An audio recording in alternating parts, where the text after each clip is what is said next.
हाँ तो मेरे प्यारे बच्चों, कैसे हैं आप लोग। आशा करते हैं कि अच्छे होंगे, स्वस्थ होंगे और मन लगाकर पढ़ाई कर रहे होंगे।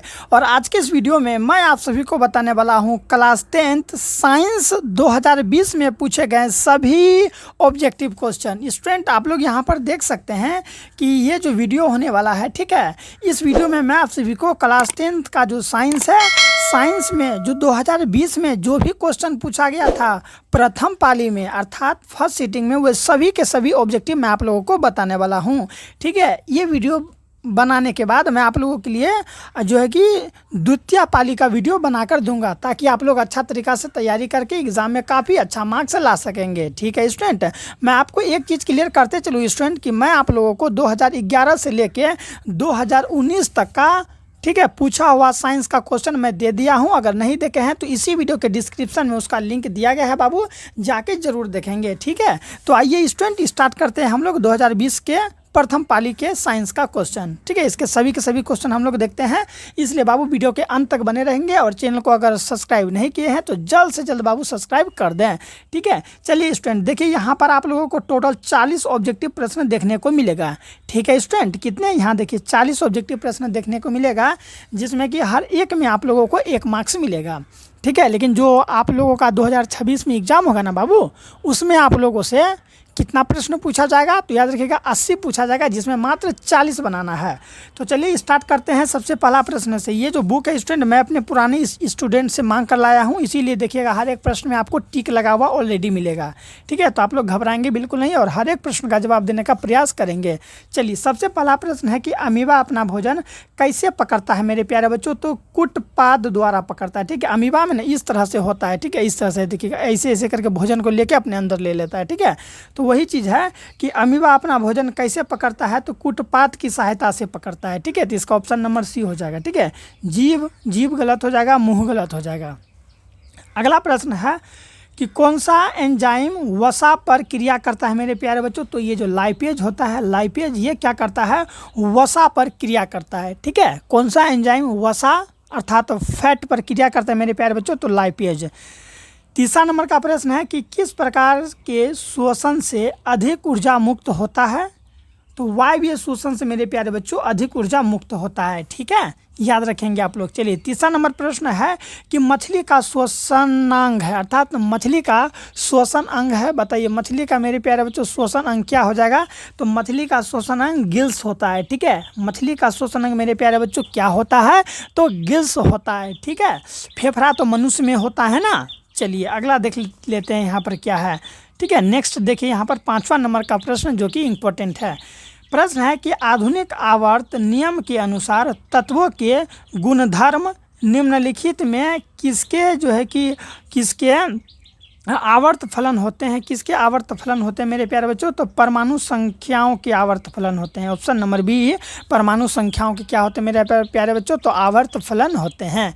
चलिए अगला प्रश्न हम लोग देख लेते हैं। 6 नंबर का क्या है, यहाँ पर है कि आधुनिक आवर्त सारणी की क्षैतिज कतारें निम्नलिखित में क्या कहलाती है, तो आवर्त कहलाती है मेरे प्यारे बच्चों। क्या कहलाती है, आवर्त। ठीक है, याद रखेंगे आप लोग की क्षैतिज कतारें है ना, यहाँ क्षैतिज कतारें क्या कहलाते हैं, तो आवर्त कहलाते हैं।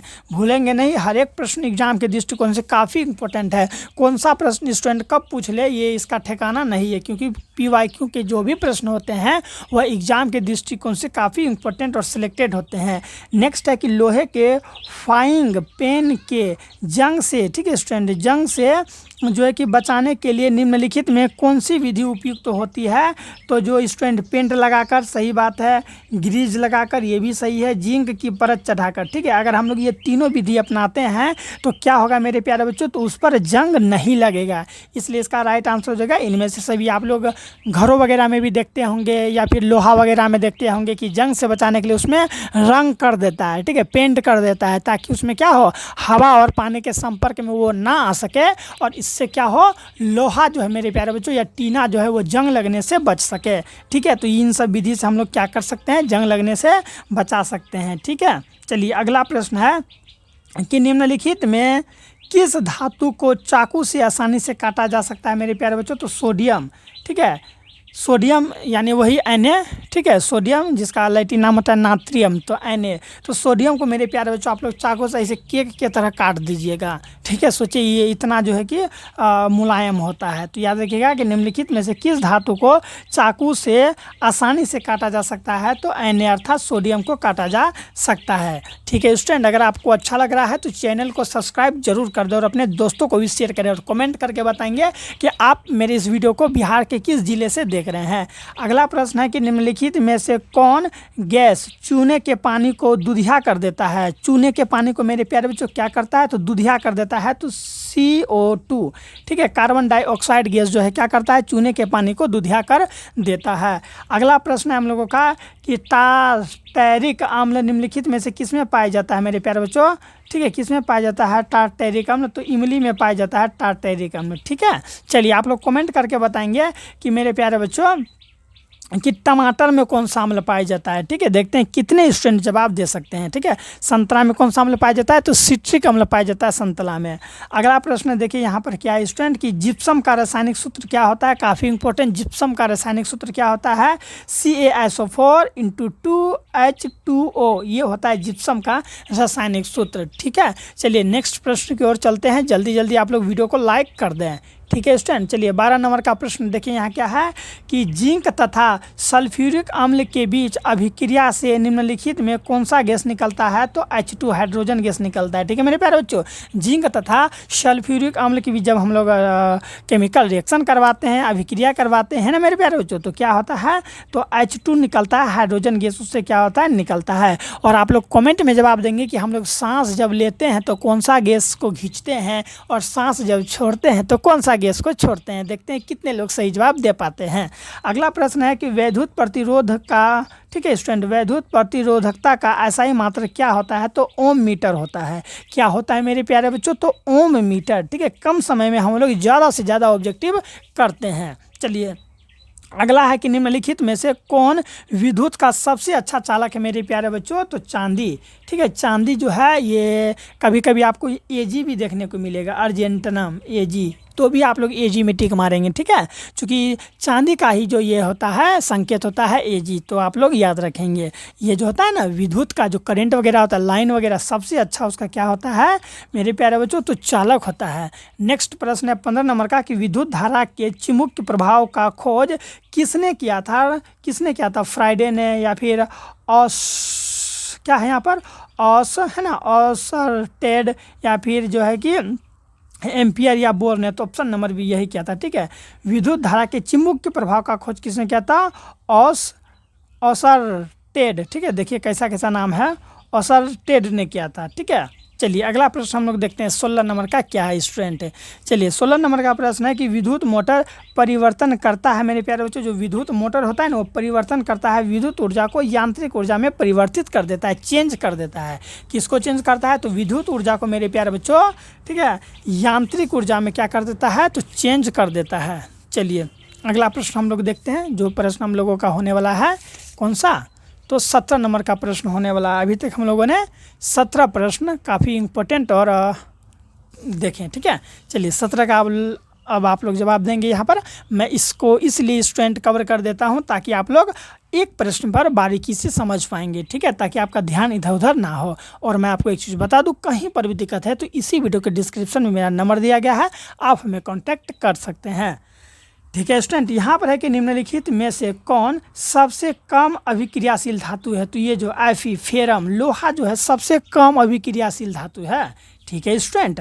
अगला है कि कार्बन की परमाणु संख्या कितने होता है, तो कार्बन का 6 होता है परमाणु संख्या, ठीक है। Hydrogen, helium, lithium, beryllium, boron, carbon, देखिए कार्बन 6 नंबर पर आया ना। चलिए इसी तरह से पूछ देगा कि जो है कि हाइड्रोजन का परमाणु संख्या कितना है, तो 1 है, ठीक है। हीलियम का कितना है, तो 2 है। इस तरह से आप लोग परमाणु संख्या कम से कम 30 तक याद रखेंगे। इसे hydrogen, helium, lithium, beryllium, boron, carbon, nitrogen, oxygen, इस तरह से जो है ना लगातार आप लोग परमाणु संख्या 1 से लेकर स्टूडेंट 30 तक का कम से कम याद रखेंगे कंठस्थ। चलिए अगला प्रश्न देखते हैं क्या है कि असंतृप्त हाइड्रोकार्बन जिनमें कार्बन परमाणु के बीच त्रिआबंधक होते हैं वे क्या कहलाते हैं, तो एल्काइन कहलाते हैं मेरे प्यारे बच्चों। क्या कहलाते हैं, एल्काइन। नेक्स्ट हम लोग का कि एथेनॉल के क्रियाशील मूलक का सूत्र क्या है मेरे प्यारे बच्चों? तो -OH है, ठीक है, -OH, ठीक है। ये जो एक लाइन इस तरह से दिया रहेगा और OH, तो यही है एथेन का क्रियाशील मूलक, ठीक है स्टूडेंट, मूलक का सूत्र, ठीक है, इसे माइनस नहीं कहते हैं, ठीक है। चलिए अगला प्रश्न हम लोग देख लेते हैं क्या है यहाँ पर। देखिए कि स्टोमाटा, सबसे पहले जान जाइए कि स्टोमाटा जो होता है वो पत्तियों में छोटे छोटे छिद्र को स्टोमाटा कहते हैं। स्टोमाटा के खुलने और बंद होने की क्रिया को कौन नियंत्रित करता है मेरे प्यारे बच्चों? तो द्वार कोशिका, ठीक है, जो द्वार कोशिका होता है ना वही इसको क्या करता है, स्टोमाटा जो कि पत्तियों में होता है, खुलने और बंद होने की जो क्रिया को नियंत्रित करता है वही करता है। अगला प्रश्न देखते हैं 22 नंबर का क्या है, ठीक है। यहाँ पर है कि निम्न में से कौन वृक्क की रचनात्मक एवं क्रियात्मक इकाई है? वृक्क अर्थात किडनी का रचनात्मक एवं क्रियात्मक इकाई है तो नेफ्रॉन, ऑप्शन नंबर बी मेरे प्यारे बच्चों नेफ्रॉन है। अगला प्रश्न है कि मानव का प्रमुख उत्सर्जी अंग निम्नलिखित में कौन है? मानव अर्थात मनुष्य में मेरे प्यारे बच्चों क्या है? तो उत्सर्जी अंग निम्नलिखित में से कौन है? तो किडनी ही जो है ये क्या है, मानव का प्रमुख उत्सर्जी अंग है। क्या? तो किडनी। नेक्स्ट प्रश्न है स्टूडेंट की एंड्रोजन क्या है? एंड्रोजन मेरे प्यारे बच्चों क्या है? तो ये जो है ना नर लिंग हार्मोन है एंड्रोजन। 24 नंबर का क्या आ जाएगा? ऑप्शन नंबर ए, नर लिंग हार्मोन है जिसका नाम है एंड्रोजन, ठीक है। एग्जाम के दृष्टिकोण से काफ़ी इंपॉर्टेंट है, आप लोग समझेंगे और इसे याद करके रखेंगे, ठीक है। चलिए बाबू अब हम लोग अगला प्रश्न की ओर चलते हैं, ठीक है। चलिए अगला प्रश्न क्या है यहाँ पर देखिए कि जब किसी अभिक्रिया के समय किसी पदार्थ में ऑक्सीजन की वृद्धि होती है, किसकी वृद्धि मेरे प्यारे बच्चों? ऑक्सीजन की वृद्धि होती है तो निम्नलिखित में क्या कहा जाता है? तो निम्नलिखित में से क्या कहा जाता है? तो ये उपचयन कहा जाता है। क्या कहा जाता है स्टूडेंट? उपचयन, ठीक है। अगला देखिए क्या है कि अम्ल का पीएच मान कितना होता है? तो अम्ल का पीएच मान मेरे प्यारे बच्चों कितना होता है? तो 7 से कम अगर रहेगा तो अम्ल का पीएच मान होगा, ठीक है। तो वही यहाँ है 7 से कम। अम्ल का पीएच मान कितना होता है? 7 से कम। और 7 से अधिक होगा तो वो जो है कि पीएच मान होता है, ये 7 से अधिक होगा तो वो क्षारीय मान होता है, 7 से कम होगा तो अम्लीय मान होता है, और अगर 7 के बराबर होता है मेरे प्यारे बच्चों पीएच स्केल में तो वो उदासीन होता है, जैसे कि पानी का पीएच मान 7 होता है। अगला देख लेते हैं क्या है यहाँ पर कि धोने का सोडा का आणविक सूत्र क्या होता है? ये पिछले प्रश्न में भी पूछा गया था, यानी पिछले ईयर में भी पूछा गया था। किसका? तो ये धोने का सोडा जिसे हम लोग धोवन सोडा भी कहते हैं, इसका जो कि आणविक सूत्र क्या होता है? Na2CO3 × 10H2O, याद रखेंगे, ठीक है स्टूडेंट। क्या? Na2CO3 × 10H2O यही होता है। चलिए अगला हम लोग देखते हैं 28 नंबर का प्रश्न को। यहाँ पर है कि मधुमक्खी का डंक, मधुमक्खी जो हम लोग को काट लेता है ना, फुला देता है, मधुमक्खी का डंक एक अम्ल छोड़ता है जिसके कारण दर्द एवं जलन का अनुभव होता है। यह कौन सा अम्ल होता है? तो मेथेनोइक अम्ल होता है, ठीक है स्टूडेंट। कौन सा अम्ल होता है?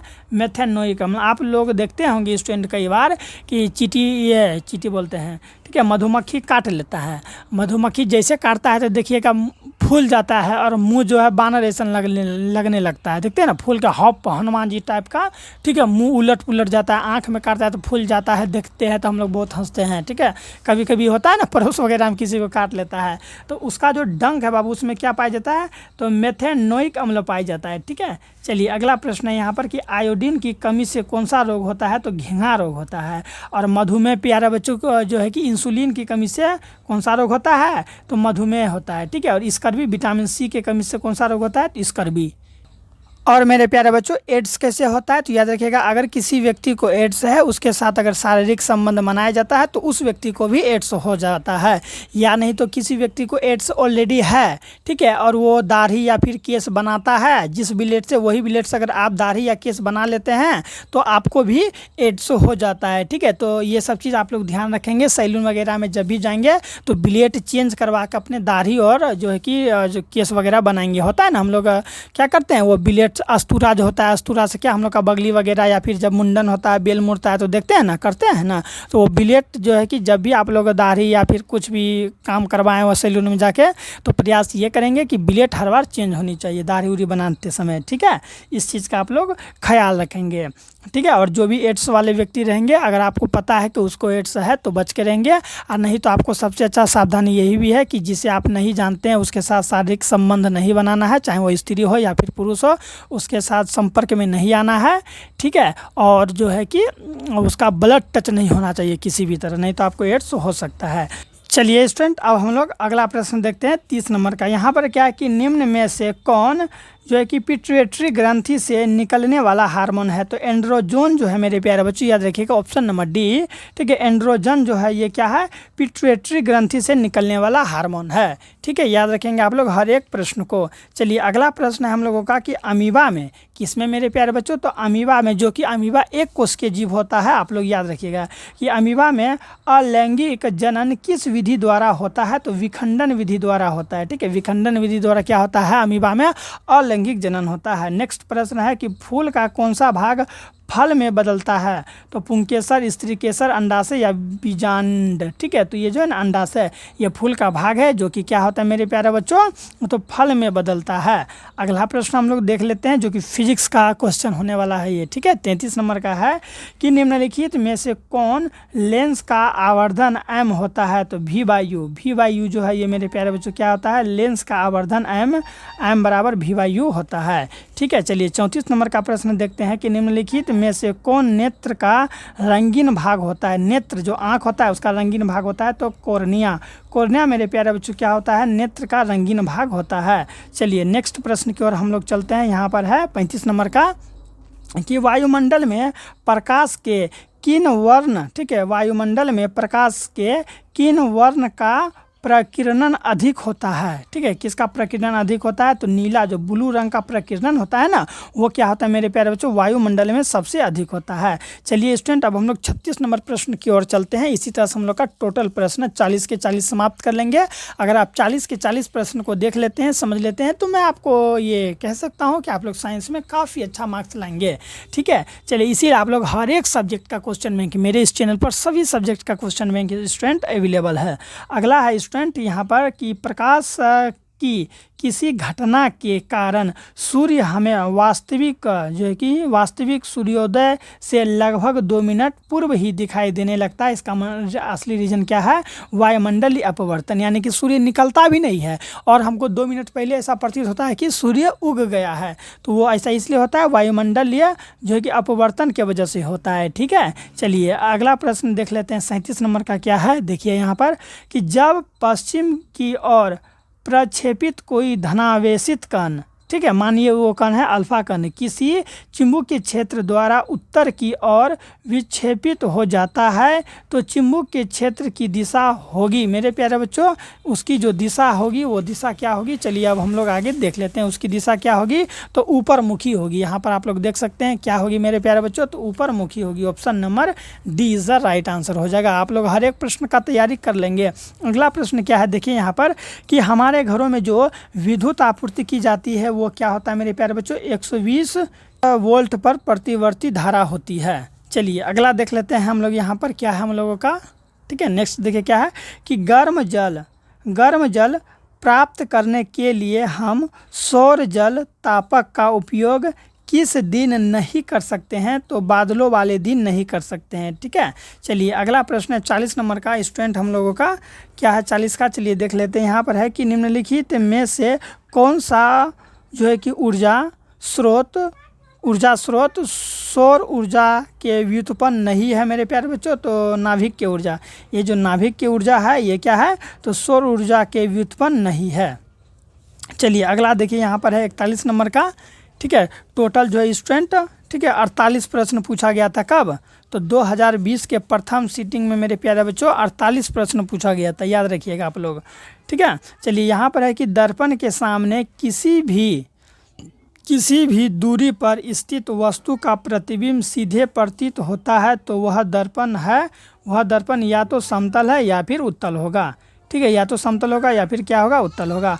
अगला है कि किसी कार का अग्रदीप, मेरे प्यारे बच्चों, किसी कार का अग्रदीप में प्रयुक्त दर्पण निम्न में से कौन होता है? तो निम्न में से कौन होता है? तो अवतल दर्पण होता है। वही यहाँ है कि किसी कोई भी कार का अग्रदीप, आगे वाला जो होता है ना स्टूडेंट, अग्रदीप जिसे हम लोग हेडलाइट कहते हैं, तो वो जो होता है मेरे प्यारे बच्चों वो अवतल दर्पण का होता है, ठीक है। नेक्स्ट देखिए यहाँ क्या है कि निम्नलिखित में से किसका अपवर्तनांक सबसे अधिक होता है, तो आप लोग आंख बंद करके हीरा में टिक लगाएंगे, क्योंकि हीरा का जो अपवर्तनांक वो सबसे ज़्यादा है, जिसके वजह से वो चमकता भी ज़्यादा है। ठीक है, तो हीरा का अपवर्तनांक मेरे प्यारे बच्चों क्या है, जल्दी जल्दी आप लोग कमेंट करके बताइएगा कि समझ में आ रहा है या फिर नहीं आ रहा है, और कमेंट करके ये भी बताएंगे कि ऑब्जेक्टिव आपको कैसा है। ठीक है, बताइए इंपॉर्टेंट सब है या नहीं है। चलिए, और ये भी बताएंगे कि अभी तक आप लोगों ने कितने प्रश्नों का उत्तर सही दिया है, कि निम्नलिखित में से किस लेंस को अभिसारी लेंस कहते हैं, तो उत्तल लेंस को मेरे प्यारे बच्चों अभिसारी लेंस कहते हैं। अगला है कि निम्नलिखित में कौन उभयलिंगी है, उभयलिंगी है कछुआ मेरे प्यारे बच्चों, ये केचुआ, ठीक है, जिसे किसानों का मित्र भी कहा जाता है, ये क्या है, तो ये क्या है मेरे प्यारे बच्चों, तो ये एक उभयलिंगी है। ठीक है, चलिए अगला प्रश्न की ओर हम लोग चलते हैं। यहाँ पर है कि मेंडल ने अपने प्रयोग के लिए किस पौधे को चुना था, तो मटर के पौधे को चुना था। याद है स्टूडेंट कि जब मैं 2018 में मेरे प्यारे बच्चों, जब मैं 2018 में मैट्रिक का एग्ज़ाम दिया था ना, तो मैं गुलाब में लगा कर आया था। मुझे अभी तक यह प्रश्न याद है। ठीक है, गुलाब में लगा दिए थे, चूँकि हम उस टाइम आप लोगों की तरह तैयारी नहीं किए थे, तो किस में टिक लगा दिए थे, गुलाब में। काफ़ी दुख वाली बात है स्टूडेंट, मेरा 1 मार्क्स कट गया था साइंस में, इसलिए हम बहुत दुख है। टोटल तो मेरा साइंस में ऐसे तो 82 मार्क्स था स्टूडेंट साइंस में। ठीक है, जब मैं क्लास 10th का एग्ज़ाम दिया था तो साइंस में मेरा 82 नंबर था। अगर हम गुलाब की जगह अगर मटर में लगाते तो आज मेरा 83 मार्क्स होता। ठीक है, चलिए अगला प्रश्न हम लोग देख लेते हैं। क्या है कि निम्न में से कौन एक जो है कि अवशोषी अंग है, कौन है मेरे प्यारे बच्चों जो एक अवशोषी अंग माना जाता है, तो अपेंडिक्स जो है ये हम लोग का क्या है, तो एक अवशोषी अंग है अपेंडिक्स। ठीक है, चलिए अंतिम प्रश्न है इस वीडियो का मेरे प्यारे बच्चों। ठीक है, और ये 2020 का प्रथम पालिका, ठीक है, ये अंतिम प्रश्न होने वाला है, इसलिए अंतिम प्रश्न होते होते आप लोग एक बार कमेंट में स्टूडेंट कितने प्रश्न का सही जवाब दिए ज़रूर बता देंगे, या नहीं तो आप लोग कमेंट करके बताएंगे कि आपने इस वीडियो को लाइक सब्सक्राइब किए या फिर नहीं। तो चलिए 48 नंबर का देख लेते हैं। क्या है कि चिपको आंदोलन किससे संबंधित है मेरे प्यारे बच्चों, तो वन से संबंधित है। ठीक है, कभी कभी ये भी पूछ लेगा कि चिपको आंदोलन के प्रणेता कौन थे, तो सुंदर लाल बहुगुणा। ठीक है स्टूडेंट, तो इस तरह से हम लोग का 48 ऑब्जेक्टिव समाप्त होता है, जो कि आप लोगों को एग्जाम में कितना बोला था बनाने के लिए, तो 40 बोला था बनाने के लिए, और दिया है कितना 48, यानी कोई भी 8 प्रश्न को छोड़ के 40 प्रश्न बना लीजिए। ठीक है, ये कब दिया था, तो 2020 में दिया था। ठीक है स्टूडेंट, अगर आप लोगों को अच्छा लग रहा होगा तो चैनल को सब्सक्राइब करके अपने दोस्तों को भी शेयर ज़रूर करेंगे। साथ ही साथ क्या करना है, जितने भी वीडियो है स्टूडेंट आप उससे हर एक वीडियो को देखेंगे, और सभी वीडियो का लिंक हमारे इस डिस्क्रिप्शन में दिया गया है। मिलते हैं नेक्स्ट वीडियो में, अपना ख्याल रखिएगा, बाय।